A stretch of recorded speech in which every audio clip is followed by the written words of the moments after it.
Today, I'm trying a viral TikTok recipe. Will it work? We'll see. I'm usually a little slow to pick up on trends. Like, I won't make that TikTok feta pasta probably until about 2025. But these blueberry cookies really caught my attention. This recipe is from Justine Snacks, and wow, look at that color. And the cool thing is the color comes naturally from the blueberries that you puree in the batter. What also caught my attention is that this is a vegan recipe, and I always love to have a vegan recipe up my sleeve to make for my vegan friends when I want to bring them a dessert. And I think it's going to be really easy to make allergen friendly because I think I can just swap in gluten-free flour. And this is really helpful because I have a little pal, Anna, who is allergic to so many things, and I love to make her treats. I read the reviews of this recipe, and a lot of people had plenty of luck with this recipe turning out just like the original.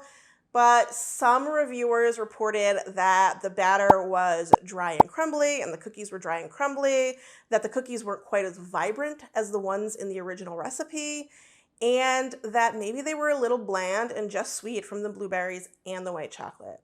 I have a couple of ideas on how to add a few flavors to balance out the sweetness in the cookie, and I am adding gluten-free flour, but I don't think that that's going to make a big difference because people in the reviews said gluten-free flour works okay.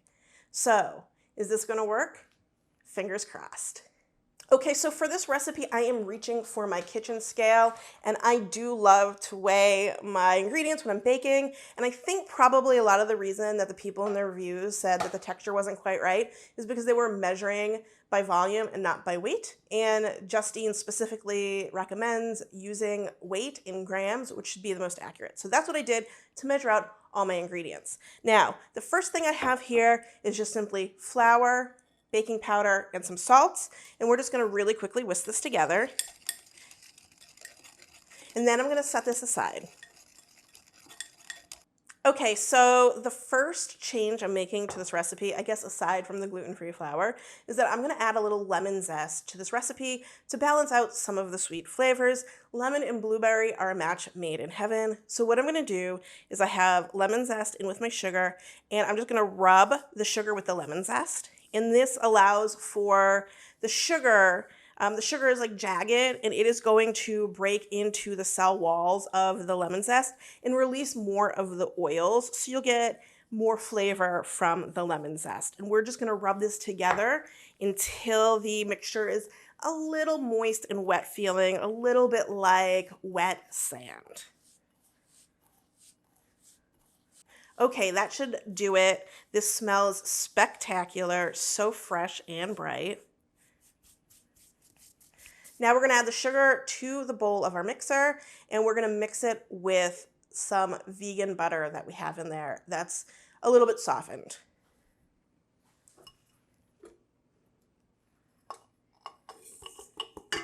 Okay, all our sugar's in there, and we are just going to let this mix together until it is very light and fluffy. It's probably going to take 5 minutes or so. We'll see. I'm not sure how the vegan butter is a little bit different than regular butter, so we'll see how long that takes.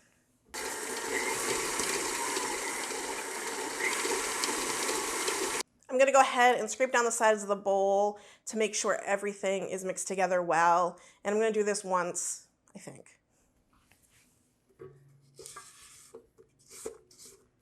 It is already very fluffy, so I think that vegan butter just gets a little softer than regular butter. Quicker. And we're going to keep going, maybe for another 30 seconds, because this is pretty fluffy already. Okay, we are back with the star of the show, which is frozen blueberries. And it is cool that we're using frozen blueberries because fresh blueberries are kind of expensive and frozen are a bit cheaper. So that's a nice part of this recipe. I have thawed these over the stovetop until they get a little jammy, a little juicy. We're just looking for them to go a little soft and release a little bit of their juices. And we're going to add this in with the butter and sugar. And we are going to mix this on really high speed. And we're looking for the blueberries to puree and really kind of lose all their shape and form. Now, one of the things that I saw in the reviews that didn't work so well is that the skins really didn't puree through and people didn't really get that nice even color. So we'll see what happens here.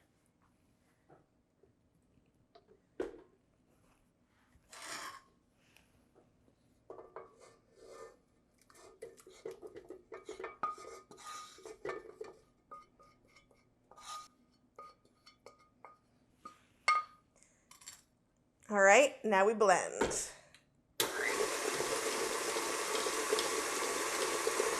All right, so what I'm seeing is that this is a very deep purple color.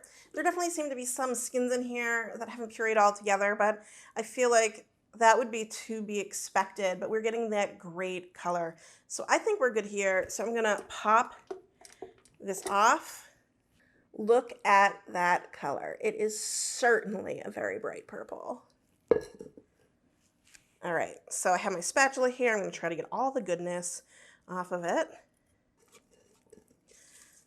All right, now I'm gonna incorporate one of my other ingredients that I'm adding, which is vanilla, because I don't know, I just feel like cookies should have vanilla in them most of the time, and blueberry and vanilla seem to go together, so I'm gonna put a teaspoon in.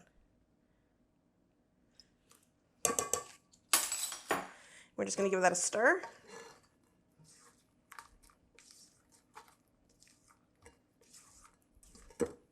All right, now we are going to fold in our dry ingredients and just mix those in well.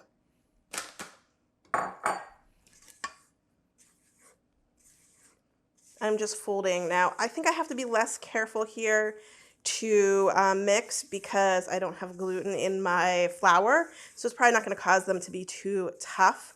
But if you are using regular flour, you probably want to be, fold in just as much as you have to until all the streaks are gone, so you don't make a tough cookie.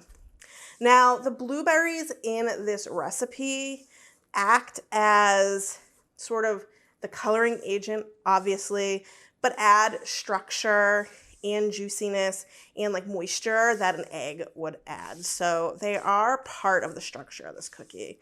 And I am definitely liking the way that this batter is looking. It is very, very purple. And now we are going to add in our white chocolate chips. I found vegan white chocolate chips. I went to 1,000 stores the other day. They are on Amazon, but I couldn't get them in time. So I found them at Wegmans, but I will link to them on Amazon. These are a gluten-free, allergen-free white chocolate.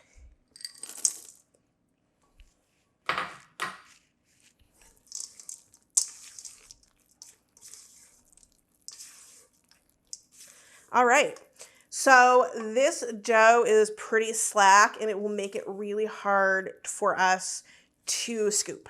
So we're gonna put this in the fridge for 30 minutes to make it scoopable, and then we're gonna bake them off.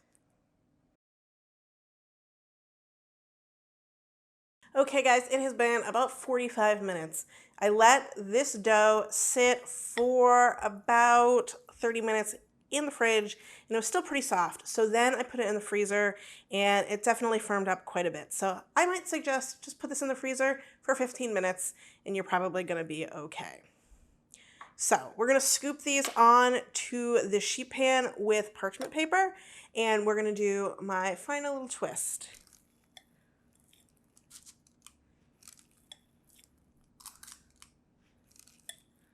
Okay, so I scooped these up and I got 13, a baker's dozen. This is a nice recipe because it makes just about a dozen cookies, which, is good when you don't need to have 7,000 cookies on hand. So my final touch is that I thought that these cookies could use some sprinkles. Now, I think they could really use those cool, really unicorny sprinkles with a lot of bits in them, but I couldn't find any that were allergen free that I could get to me in time. So I found the sanding sugar in purple. So I'm gonna actually just put about half of these with the sanding sugar just to see what the difference is. But I think it will add like a little crunchy, glittery addition to the cookie.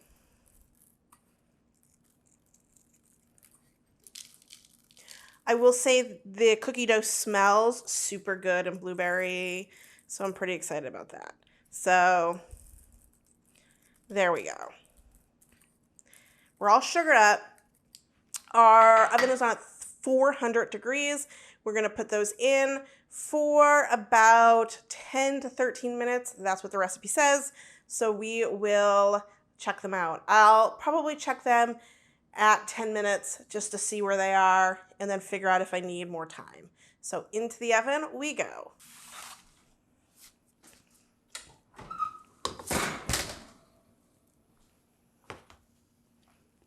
These look great, and I will be honest, I forgot to turn my timer on, so I actually can't tell you exactly how long these took. But they definitely took about 10 minutes by my best guesstimates. All right, my first impressions of these cookies, while we wait for them to cool, is that they smell great. They cooked into a nice shape, so I feel like the gluten-free flour didn't mess with things as far as the shape goes. And the fact that they're vegan, these look like nice puffy cookies. And the color is not as vibrant as Justine's, but they are very purple. Like, this is very exciting and very cool. And my sanding sugar cookies do have a little sparkle on them, which is pretty fun. So we're gonna let these cool, and then we're gonna give them a taste. Okay, these have cooled enough. I cannot wait any longer to give these a try. I picked one of my cookies with the sanding sugar on it. So let's take a taste. First, let's break this open and see.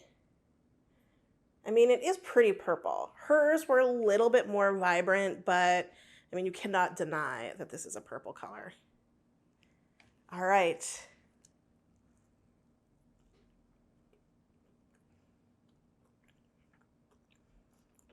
Okay. I'm gonna give these 2 very enthusiastic thumbs up. Here's what I like about them. They're very blueberry flavor, but they don't have big chunks of blueberries. I don't like blueberry things because I don't like the texture of blueberries, but I like the flavor. So this really works for me personally. I read in the reviews where people said this tasted like a blueberry muffin in cookie form, and that's exactly true. You know, it's a little denser like a cookie, but it's still got that big blueberry flavor that you get in a blueberry muffin. I absolutely love this, and I will say I can taste a little bit of the graininess of the gluten-free flour I use, because the flour I use uses a lot of rice flour, which tends to have a little grainy texture. But I barely notice it in these, and the flavor is so big and bold in blueberry that I kind of look past it pretty easily. So this recipe is definitely a winner. I'm not sure why people had problems with this, but I do think probably one of the biggest problems is measuring by volume and not weighing, which just causes inaccurate measurements, especially when it comes to flour, which can really dry out a cookie. But overall, great recipe, super tasty, but this is a great cookie. This might be one of my all-time go-to vegan desserts to make. So this recipe is definitely a viral recipe that deserves all the views and all the likes. It's super tasty, super easy. That's the other thing about this recipe that was great. You don't need very many ingredients at all. The blueberries do so much of the work. It was a snap to bring together. We had a little bit of time waiting for the dough to chill, but I do think if you just put it in the freezer for 15 minutes, you'll be golden. So I think you should make this recipe. So if you like this video, please give it a thumbs up and click subscribe and that little bell button to be alerted when I launch a new video. And as always, thank you so much for watching. Now go have some fun in the kitchen and give a viral recipe a try.